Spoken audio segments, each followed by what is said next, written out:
Good morning बच्चों, आप सभी का स्वागत है हमारे YouTube channel Rajeev sir official में। और बच्चों, जैसा कि मैंने कहा था कि हिस्ट्री का सभी पांचों सेट को आपको जो है करके बताएंगे। तो चलिए आज जो है सो अगेन हम लेके आ गए कौन सा सेट 2। ठीक है, हिस्ट्री का मॉडल सेट का जो दूसरा नंबर है वो लेके आ गए। ठीक है, तो आप लोगों को पहले वीडियो मैंने इंस्ट्रक्शन बता ही दिया था, इसको बार बार बताने की जरूरत नहीं है। डायरेक्ट चलते हैं हम लोग इस पे क्वेश्चन। ठीक है, क्वेश्चन नंबर 1। तो क्वेश्चन नंबर 1 क्या कहता है? सिंधु सभ्यता के लोगों का दर्पण किसका बना हुआ था?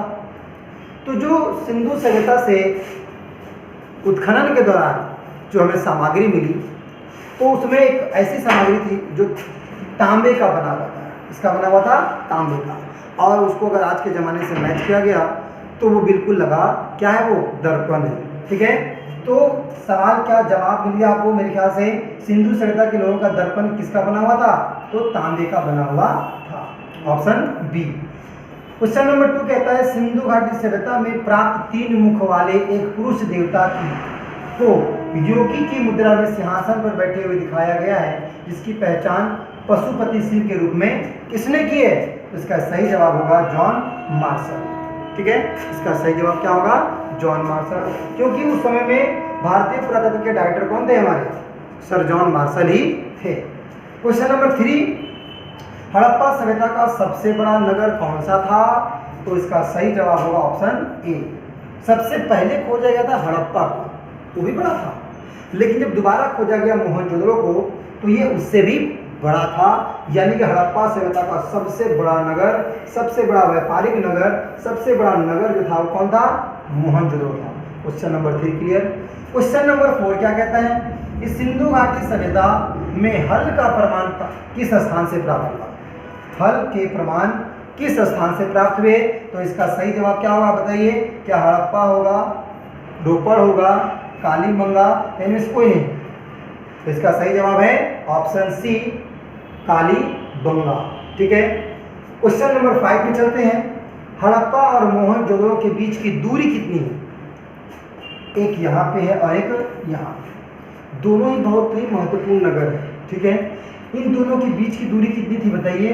तो इसका सही जवाब होगा 483 किलोमीटर। हालांकि ये बहुत दूर थे, लेकिन ये जल और थल मार्गों से जुड़े हुए। ठीक है ना, तो हड़प्पा और मोहनजोदड़ो के बीच की दूरी कितनी थी? 483 किलोमीटर। ठीक है, अगला प्रश्न है क्वेश्चन नंबर 6 देखिए। सिंधु घाटी सभ्यता की जुड़वा राजधानी थी, जुड़वा राजधानी।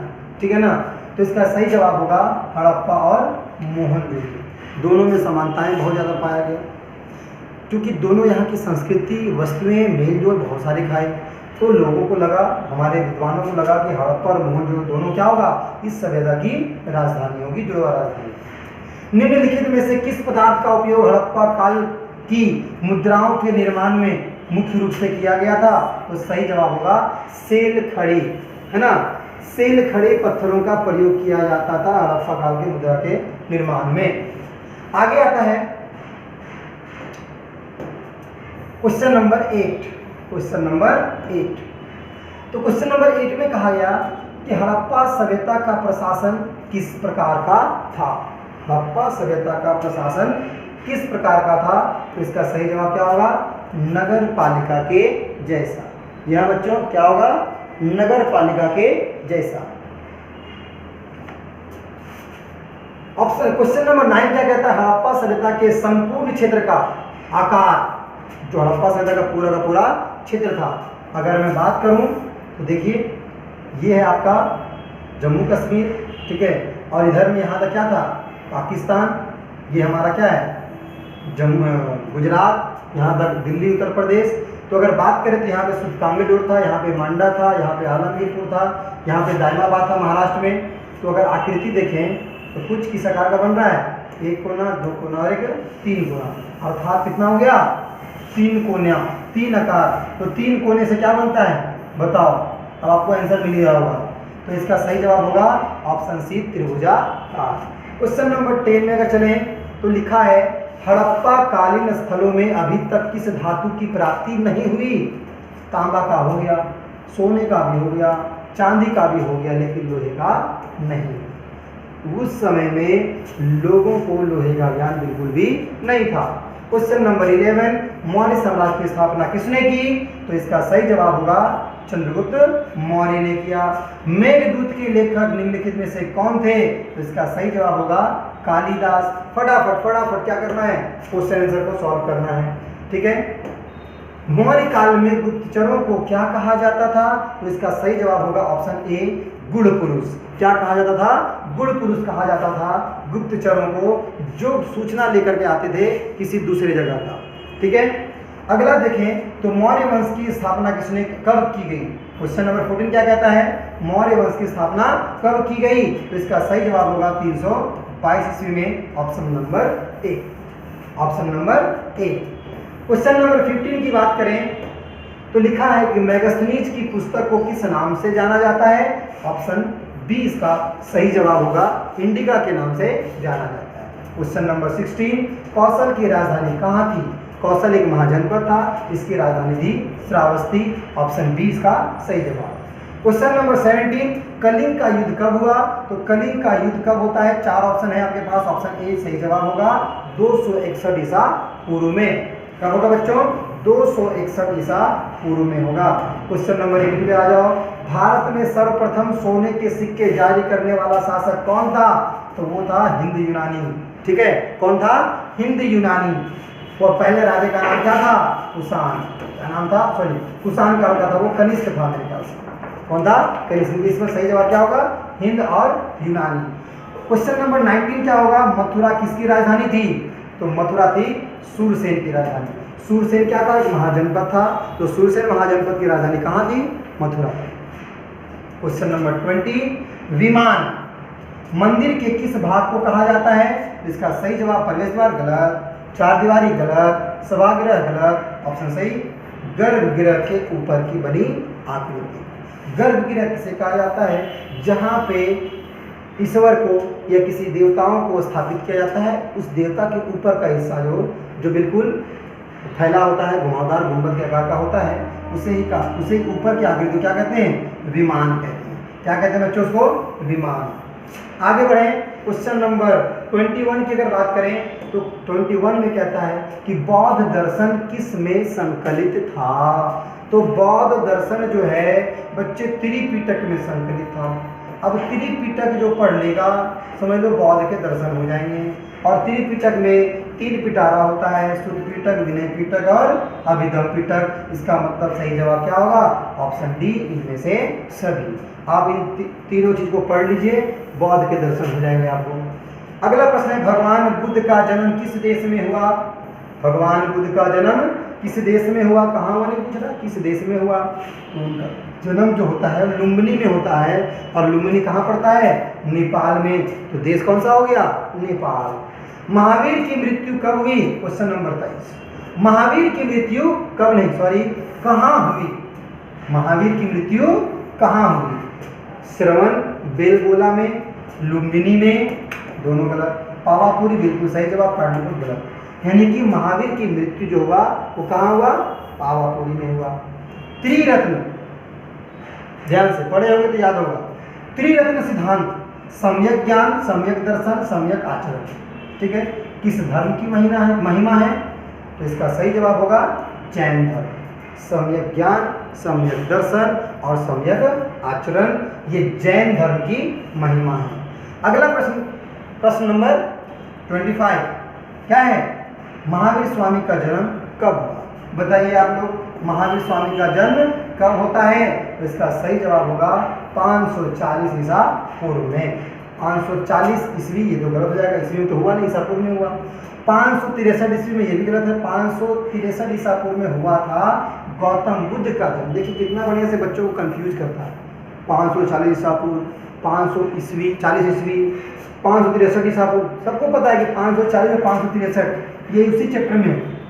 540 महावीर स्वामी का जन्म तिथि है और 563 जो है वो गौतम बुद्ध का जन्म तिथि है। ठीक है, ईस्वी।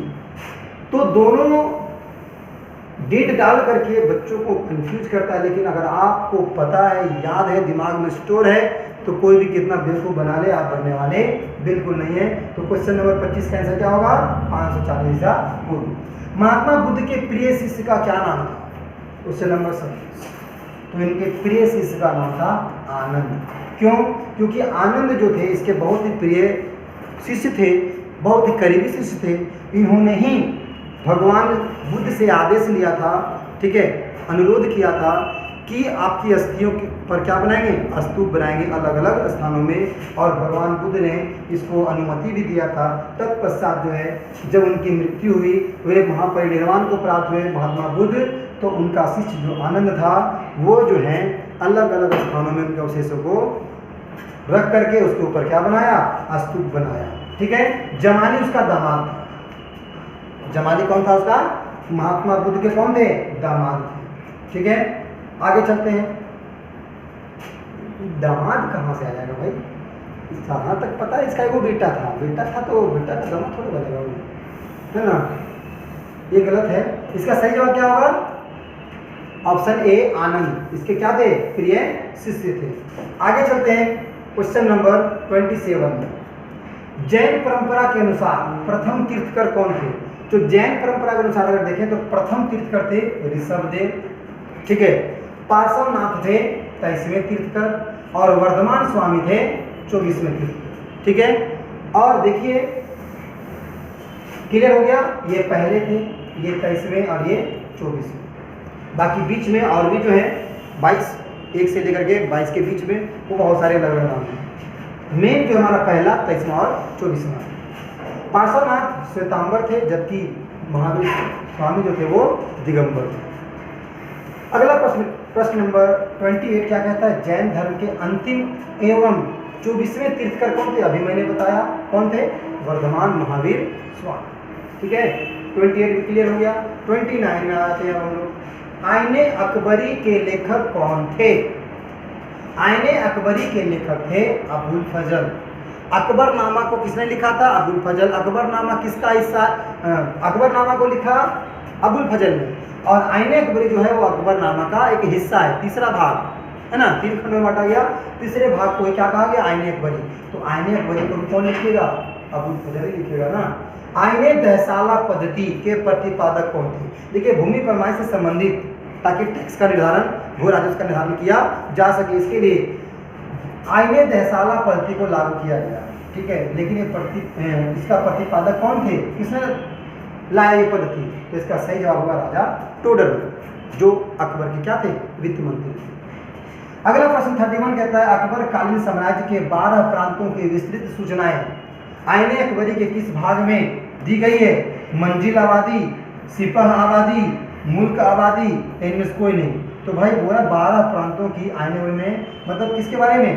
प्रांतों का सूचना दिया गया है। तो इसका सही जवाब होगा मुल्क आबादी। मुल्क आबादी में 12 प्रांतों की विस्तृत जानकारी दी गई है। अगला प्रश्न 32 क्या कहता है? अकबर ने फतेहपुर सीकरी में इबादत खाना का निर्माण कब कराया? ठीक है, अकबर ने फतेहपुर सीकरी में इबादत खाना का निर्माण कब कराया? इसका सही जवाब होगा ऑप्शन बी 1575 ईस्वी में। 33 बात करें तो बाबर द्वारा रचित तुजुके बाबरी, तुजुके बाबरी जिसे क्या कहा जाता है? बाबरनामा, किस भाषा में लिखा गया था शुरुआत में? तो सही जवाब होगा तुर्की भाषा में। किस भाषा में? तुर्की भाषा में लिखा गया था। किसको? बाबरनामा, जो बाबर के द्वारा लिखा ही गया था। बादशाहनामा के रचयिता कौन थे? तो बादशाहनामा के रचयिता थे अब्दुल हामिद लाहौरी। और बादशाहनामा किस पर लिखा गया था? शाहजहां पर लिखा गया था। किस पर? शाहजहां पर लिखा गया था बादशाहनामा। अब अगला प्रश्न लेते हैं 35 नंबर। अकबर का जन्म 1542 में किस स्थान पर हुआ था? सही जवाब सी अमरकोट। सही जवाब क्या होगा? Option C Amarkot. 36 में आ जाओ। अकबर का वित्त मंत्री कौन था? देखिए पहले सेट से कुछ क्वेश्चन रिपीट हुए हैं, इसका सही जवाब आपको पता ही होगा, टोडरमल।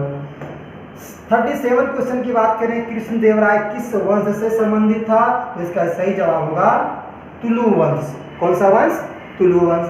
पहले आया था संगम वंश, उसके बाद आया सालू वंश, फिर आया तुलु वंश, उसके बाद आया आर्यभट्ट वंश। ठीक है, कुल विजयनगर साम्राज्य में 4 वंशों ने क्या किया? राज किया। इसमें से जो तीसरा वंश था कौन सा? तुलु वंश, इसी का शासक था कौन? कृष्णदेवराय। कोई दिक्कत? 38वां क्वेश्चन कहता है कि विजयनगर साम्राज्य का सर्वश्रेष्ठ शासक कौन था? तो मैंने अभी बताया कि सबसे सर्वश्रेष्ठ शासक था वो था कृष्णदेवराय। कौन थे? Krishnadevaraya. Option D right answer. 39 Bahmani साम्राज्य की स्थापना कब होती है? 36 में तो होता है विजयनगर साम्राज्य का। देखिए ये जो हिस्सा है इसके उत्तर में जो है बहमनी साम्राज्य, ठीक है, और दक्षिण में विजयनगर साम्राज्य। विजयनगर का स्थापना 1336 में, इसका 1347 में। तो इसका सही जवाब क्या होगा? 1347, ऑप्शन सी। ठीक है, आगे अगर बात करें तो 40 क्वेश्चन, लास्ट क्वेश्चन ध्यान से देखिए। यूनेस्को ने हम्पी को विश्व पुरातत्व स्थल कब घोषित किया? इसका सही जवाब होगा ऑप्शन ए, 1986 में यूनेस्को ने हम्पी को विश्व पुरातत्व स्थल जो है घोषित किया। और इस तरह से हमारा सेट नंबर 2 जो है ये भी क्या हो गया? क्लियर। आई होप कि 40 क्वेश्चन का आंसर क्लियर हो गया होगा। अब किसी प्रकार का कोई तरह का त्रुटि या कोई शंका नहीं हो, बस आप अच्छे से मन लगा के क्या करें, पढ़ते रहें, क्वेश्चन को ध्यान देते रहें। फर्स्ट टर्म वाले क्वेश्चन से कम 40 में 40 आपको उठाना है, बहुत ही ईजी तरीके से। और सेकेंड टर्म की तैयारी तो करवा दिया जा चुका है, इसका सब्जेक्टिव है, इसको भी आपको अच्छे से क्या करना है, टॉपिक को समझ करके और अच्छे से लिखना है। तो फर्स्ट टर्म में बहुत से बच्चों को दिक्कत होने वाला था अलग अलग सब्जेक्ट में। अभी हिस्ट्री का करवा रहे हैं, इसके बाद आपका जो है सो ज्योग्राफी का होगा, ज्योग्राफी के बाद आपका इकोनॉमिक्स का होगा, इकोनॉमिक्स के बाद जो अन्य विषय जो भी बचे हुए हैं उसका भी जो है कि करके वीडियो बना करके अपलोड कर दिया जाएगा, ताकि आप लोग आसानी से पढ़ करके एग्जाम दे सकें। ठीक है, तो मिलेंगे नेक्स्ट वीडियो में नेक्स्ट सेट के साथ, सेट नंबर 3 के साथ। ठीक है।